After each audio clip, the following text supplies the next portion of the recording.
In this lecture, we would like to discuss another important doctrine, that is doctrine of eclipse, and that doctrine we would like to discuss in light of the relation between legislation and judicial decisions. So, the very doctrine of eclipse is a principle that states that if there is anything that is inconsistent with the fundamental rights guaranteed by the Indian Constitution, such a law or provision will be ineffective until the fundamental right is amended so that it no longer overshadows such law.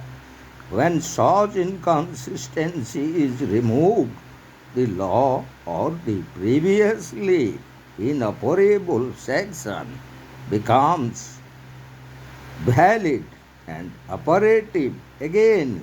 This doctrine aims to ensure that constitutional rights hold precedence over inconsistent laws, and in the event of any contradiction between a law or a legal provision and the fundamental rights enshrined in the Indian Constitution in Part 3, a law or part thereof that contradicts these rights will be rendered non-functional until the fundamental right in question undergoes an amendment to no longer cast a shadow over said law.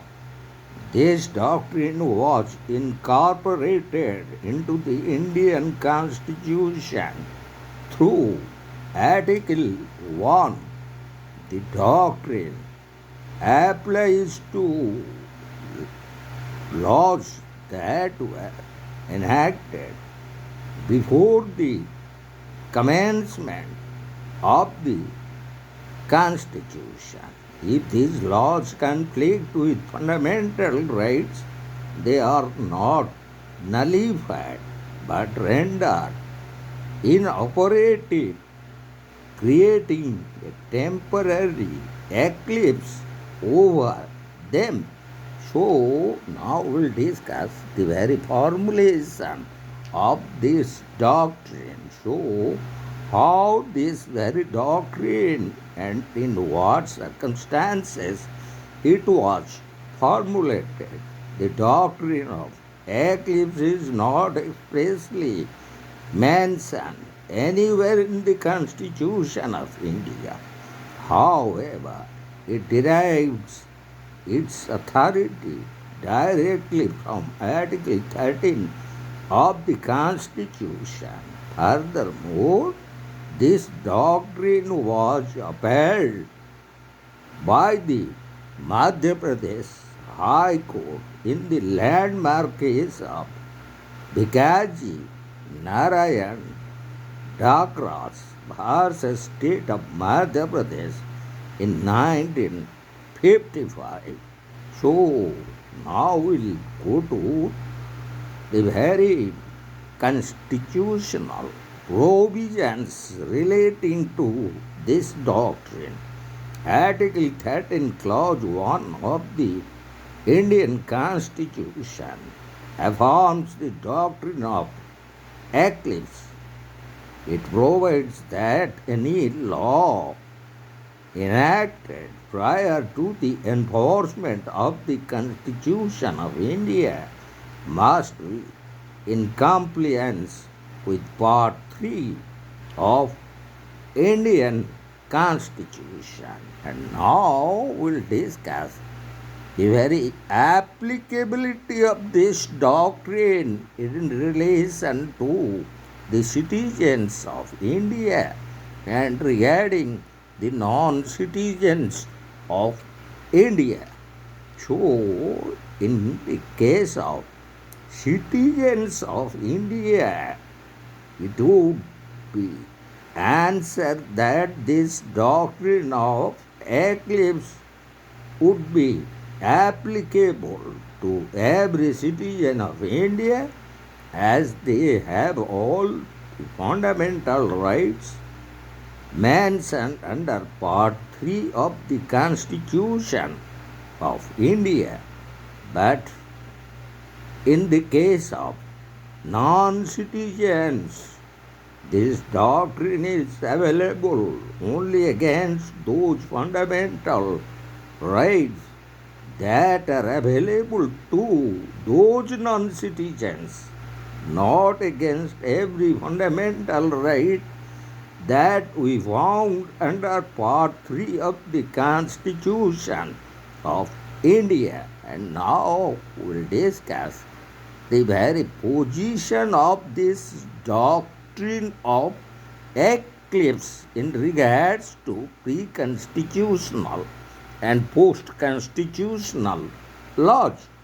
So, this very doctrine in regard to any law or provision that is overshadowed under the doctrine of eclipse is not rendered obsolete permanently. It can be reinforced or revalidated through subsequent constitutional amendments or judicial decisions that eliminate the conflict with the Constitution, reinstating its functions.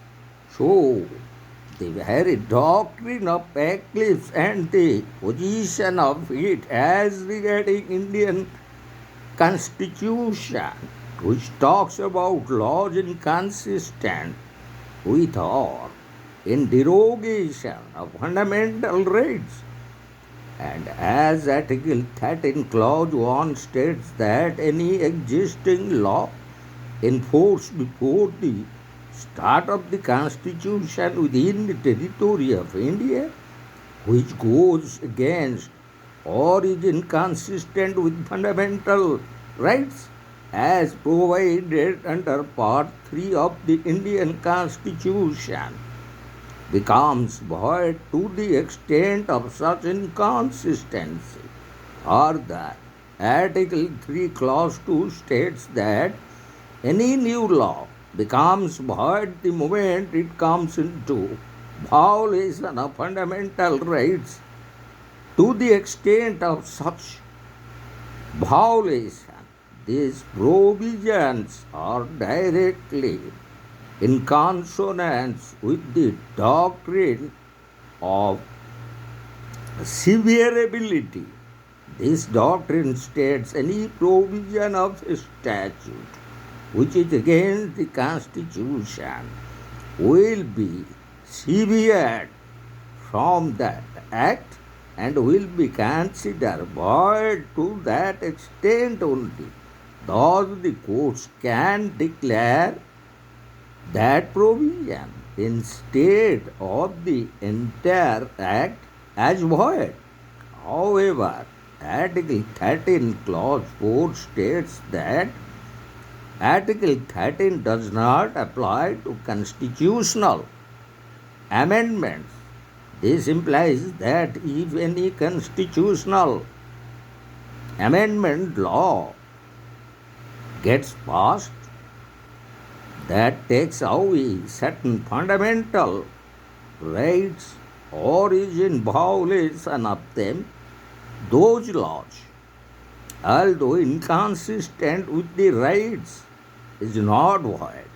So now we'll go to one important aspects relating to doctrine of eclipse, and that is relating to the origin and development of this doctrine. So in that regard, we'll discuss the important leading case State of Bombay versus F.N.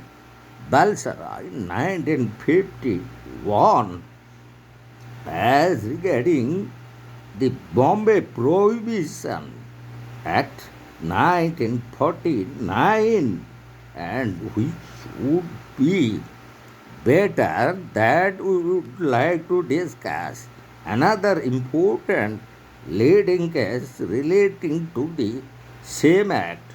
So, Article 13, Clause 1 and the validation of pre-constitutional laws infringing on fundamental rights was raised in Behram Khurshid versus State of Bombay in 1955, where the appellant was accused under Section 66B of the Bombay Prohibition Act 1949.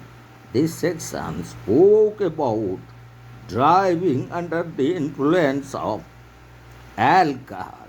The appellant used the reference regarding the case of State of Bombay and F.N. Balsara in 1951, where Section 13 Clause B of the Act was declared to be void to the extent of its application to the use of alcoholic, medicinal, and toilet preparations, because the same was violative of fundamental rights in Article 19. So the appellant contended that Section 66B should also be considered void insofar as alcoholic, medicinal, and toilet preparation were concerned. So, also we would like to discuss certain important other relating case, and that is Bikaji Narayan Dakras versus State of Madhya Pradesh in 1955, where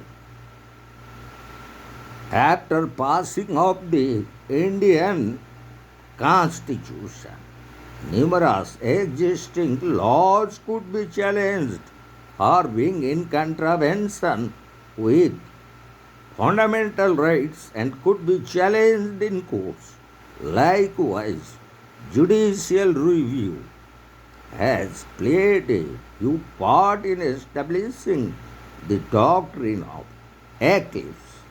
So, while in Bikaji Narayan Dakras versus State of Madhya Pradesh in 1955, where this legal doctrine was formally pronounced by the Supreme Court judges, the doctrine was used in principle in certain other previous cases. So, the very first case where traces of the origin of this doctrine can be found is case of Madhavan Menon versus State of Bombay in 1951.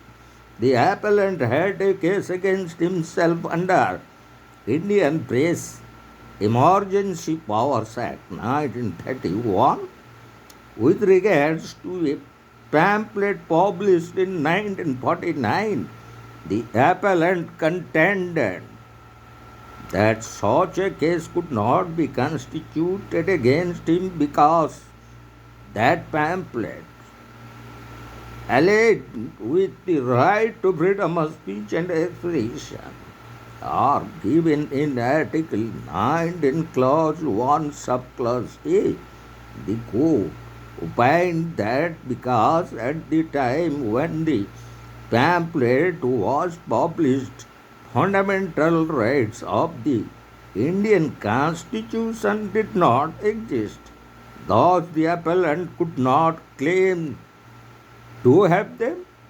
This case thus established that fundamental rights did not have retrospective but only prospective application. In the case of Article 13.1, the court held that it was prospective and not retrospective, especially since any statute is prospective unless specifically stated otherwise. So, this should be the correct and appropriate cases relating the origin and development and its application of the doctrine of eclipse by the Supreme Court and Indian High Court. So now we will go to discuss certain important landmark judgments relating to the doctrine of eclipse, and in relation to that we would like to discuss the first important leading case, that is Vikaji Narayan Dakras versus State of Madhya Pradesh. In 1955, the Supreme Court held that the very fact of this case, as you would like to put the which was responsible for articulating and propounding the doctrine of eclipse in this particular case was the petitioner challenged the constitutional validity of CP and Central Provinces and Berar Motor Vehicles Amendment Act 1947. So they also amended the Motor Vehicles Act 1939. The petitioners contended that the passing of the Indian Constitution rendered the Amendment Act void, as it violates Article 19, Clause 1, Subclause G, or the freedom to practice any profession or to carry on any occupation, trade, or business. The amendment had allowed the provincial government to establish a monopoly over the motor transport business in the state, which the petitioner stated was violative of the fundamental rights enshrined in the newly enacted Indian Constitution in 1950. The respondents contended that although the act was initially violative of the Indian Constitution, after passing of the first Constitutional Amendment Act in 1951 and the Constitution Fourth Amendment Act 1955, the inconsistencies were removed through the addition of Article 19, Clause 6, and the Central Provinces and Berar Motor Vehicles Amendment Act was functional again.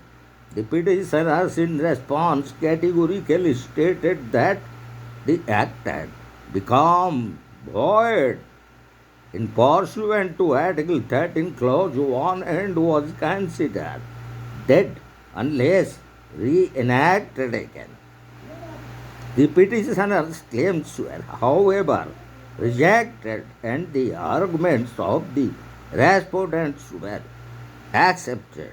The following are certain key points from the judgment of the leading case, Vikaji Narayan Dakras versus State of Madhya Pradesh in 1955. So it was pronounced that for starters, the judgment relied on the case of Menon case further stated that the term void in Article 13 meant void to the extent of inconsistency with fundamental rights. This implied that the entire operation of the Act did not get stopped. The true effect of Article 13, Clause 1 was to render an act inconsistent with a fundamental right inoperative to the extent of the inconsistency. It is overshadowed by the fundamental rights inoperative and remains dormant but is not dead.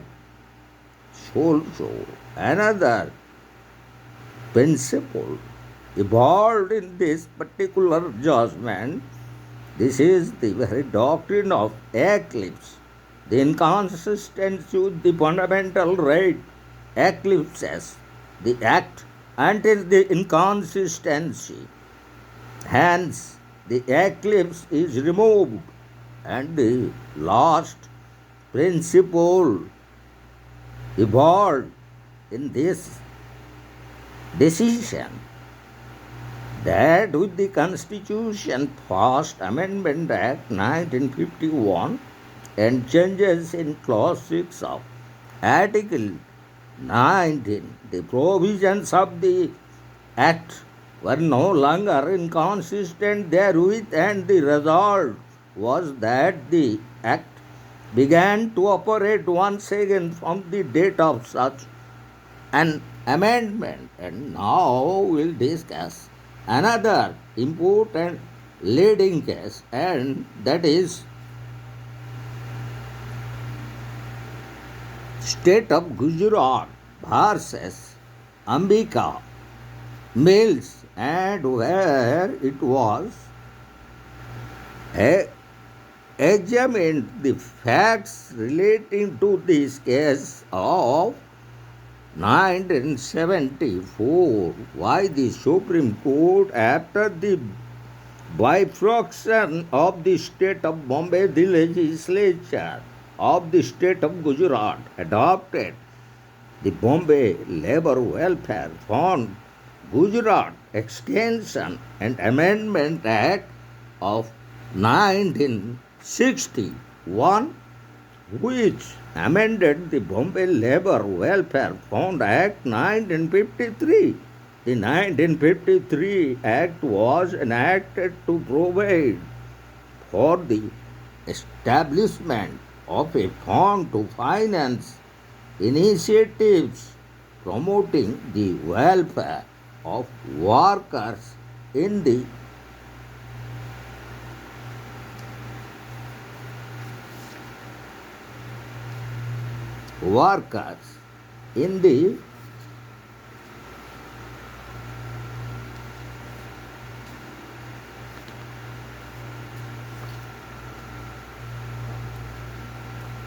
in the state of Bombay.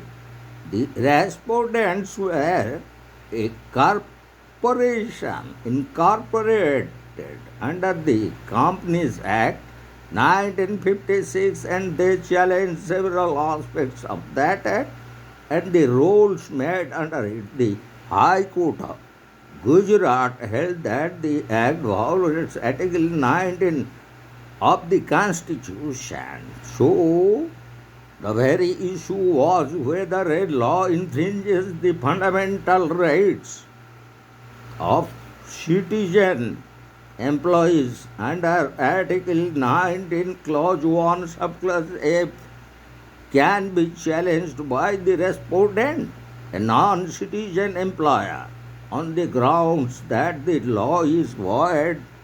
Also against non-citizen employers under Article 13, Clause 2. The very judgment delivered by the court in Ambika Mills case as a non-citizen could not invoke Article 13 Clause 2 to declare the law void against them.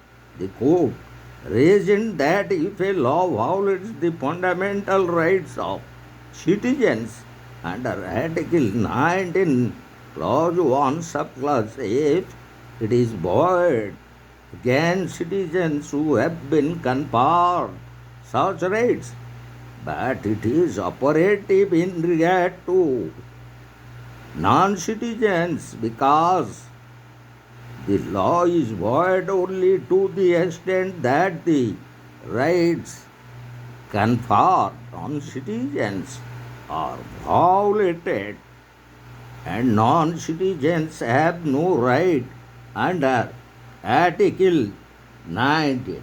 So, in regard to that also we would like to discuss another important leading case, and that is K.K. Punacha versus State of Karnataka in 2010. Also K.P. Manu Malabar Cements Limited versus Chairman Scrutiny Committee, which was also decided in 2015. So, in that regard, we would like to discuss those two important leading cases. So, in regards to the first one, that is relating to K.K. Punacha versus State of Karnataka in 2010, the very principle, the doctrine of eclipse was reiterated. The main question in this case was whether any act is liable to be declared void on the ground that the same was not reserved for the consideration of the President and did not receive his assent as per the requirement of Article 31, Clause 3 of the Constitution. It was held that an act did not become nullified just because it did not receive presidential assent. It remained eclipsed until the irregularity had been removed. In the present scenario, Article 13 was repealed and thus the act became revived again. So this doctrine has also been raised in other important leading case, and in 2015 Supreme Court again raised this doctrine in the leading case K.P. Manu Malabar Cement Limited versus Chairman Scrutiny Committee, where the doctrine has been used. For example, the court held that when a person is converted to Christianity or some other religion, the original caste remains under eclipse, and as soon as during his or her lifetime the person is reconverted to the original religion, the eclipse disappears and the caste automatically revives, as it was held by the Supreme Court in this important leading case. And as regarding another important leading case and the very application of doctrine of eclipse is regarding section 309 of Indian Penal Code, wherein applying this particular doctrine in the leading case P. Ratinam versus Union of India in 1994, the constitutional validity of section 309 of the Indian Penal Code, which punishes attempts to commit suicide, was questioned, it was ruled that Section 309 was violative of Article 19, which was, along with the right to freedom of speech, also gives the right not to speak. Further, it was said that this section was violative of Article 21, which by its extrapolation also gave the right to not live. This was held to be an invalid finding in Gyan Kaur versus State of Punjab in 1996 by the Supreme Court. Thus, in essence, the Rathinam case had eclipsed Section 309 with fundamental rights which got removed by the judgment of Supreme Court in Gyan Kaur versus State of Punjab. So now we'll discuss the very significance of this doctrine. So in regard to that, we'll discuss certain important findings that of the judgments of Supreme Court in relation to those significance of this particular doctrine, and that is doctrine of eclipse, and the very significance of this doctrine as relating to the doctrine of eclipse. We found certain important relevant points in relation to this important doctrine, that for its significance as relates to in regards to the constitutional provisions under Article 13 Clause 1, we found that its very origin and its future and the very importance all relating to this doctrine, the application of doctrine of eclipse is quite clear. While it can validate pre-constitutional laws that violate fundamental rights by allowing for constitutional amendments, the same does not apply to post-constitutional laws. This is because pre- and post-constitutional laws have different standings under Article 13 with regards to pre-constitutional laws. This doctrine allows for saving unconstitutional laws from being wiped out in exceptional circumstances by making those laws dormant until they can be revived in future through amendments. However, the question of whether the doctrine can be extended to revive post-constitutional laws is a matter of debate among jurists and judges as well.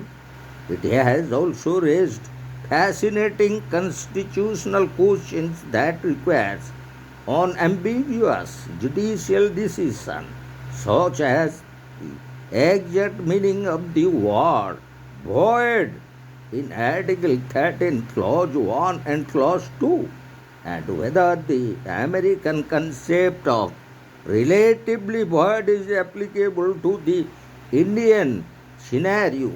The truth is that the Supreme Court has yet to make an unambiguous pronouncement on this topic. As of now, Ambika Mill's decision is followed, and the doctrine of eclipse has not been applied to post constitutional statutes.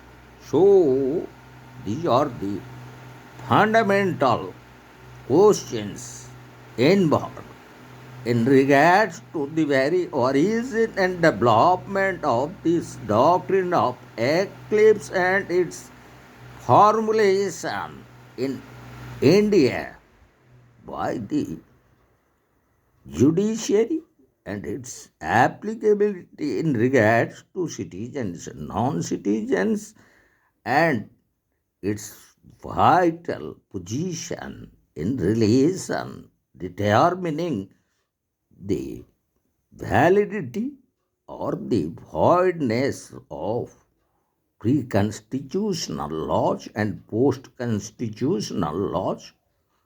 So also we discuss some of the important landmark judgments such as Bikaji Narayan Dhakras versus State of Madhya Pradesh 1955, which was relating to challenging the very Amendment Act of Central Provinces and Berar Motor Vehicles Amendment Act 1947 and also the Motor Vehicle Acts 1939.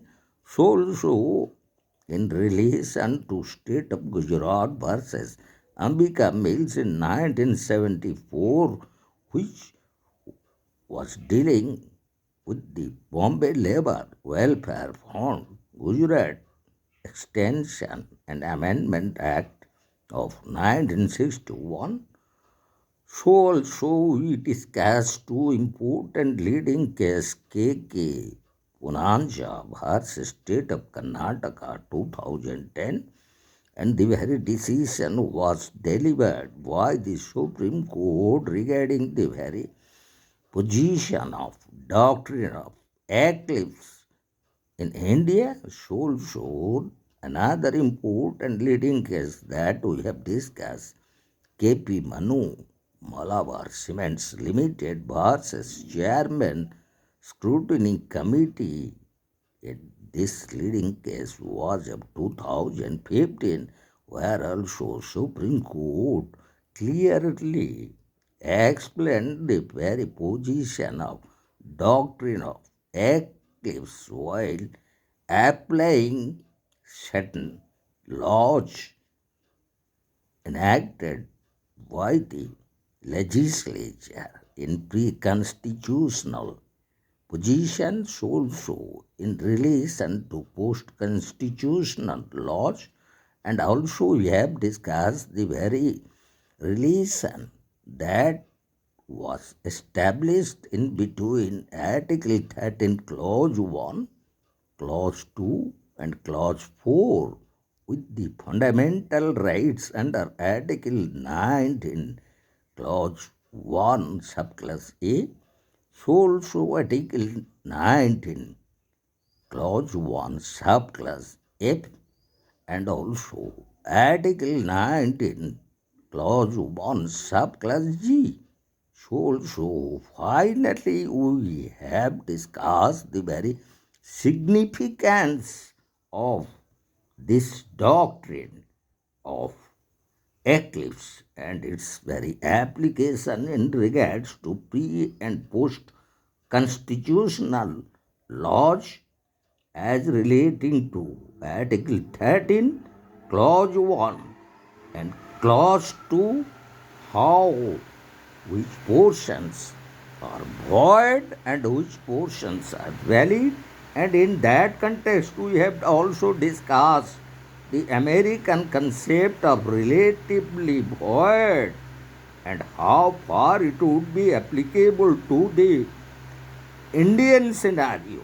So this is how we have completed this lecture on doctrine of eclipse. So in our next upcoming video we will discuss the very doctrine of severability.